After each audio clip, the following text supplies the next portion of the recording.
السلام عليكم. النهارده هنتكلم عن مصطلح خسر ناس كتير آلافات وملايين، واثره مش بس بيقف هنا، ده كمان بيخسرهم سعاده ورضا بحاجات كتير. المصطلح ده كمان منتشر بين الناس اللي بيتداولوا في البورصه، وكمان بدا يظهر بين الناس وخصوصا بعد انتشار السوشيال ميديا حوالينا. المصطلح ده اسمه فومو، وهو اختصار Fear of Missing Out أو Fear of Missing Opportunity، وبالعربي الخوف من ضياع الفرص أو الخوف إن أنا فايتني حاجة. احساس ان انا فايتني حاجه او في فرصه ناقصاني لناس كتيره قوي، وخصوصا دلوقتي في السوشيال ميديا كل واحد بقى بيعرض جزء حتى لو كان متكلف من حياته بشكل ما، فبيوصل احساس للناس ان انا ناقصني حاجه.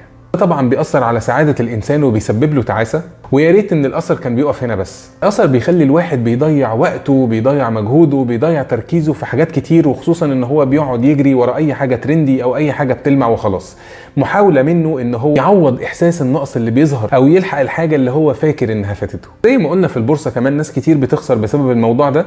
بتلاقي ناس كتير بتروح تجري ورا كل سهم سعره زاد شويه، خوفا منهم ان دي فرصه كبيره ممكن تكسبني ومش عايزها تفوتني. اللي خلاني اتكلم عن الموضوع ده ان انا لقيته منتشر حوالينا، بين اي واحد بيبوست ان هو سافر سفريه او عمل اكتيفيتي، قرا كتاب، اخد كورس، ويحسوا فعلا ان هو في حاجه ناقصته. ده بيخلي ان الريسورسز بتاعه الواحد او المصادر اللي الواحد سواء كانت وقت، مجهود، فلوس، ممكن بتضيع والانتاجيه بتاعتها بتروح. وعلشان كده الحذر من المشتتات اللي حواليا والحذر من الفومو من النقط المهمه. حل الموضوع ده حاجات كتيره، ولكن من اهم النقط ان انا اكون مركز على الحاجه اللي بايدي اللي اقدر اسيطر عليها واقدر اعملها، والحاجه التانية ان انا ابعد عن المشتتات واكون دايما مركز في هدفي وركز في الطريق اللي انا ماشي فيه. اتمنى فيديو النهارده يكون مفيد. متنساش تعمل لايك لو على الفيسبوك وسبسكرايب لو على اليوتيوب. شكرا، سلام عليكم.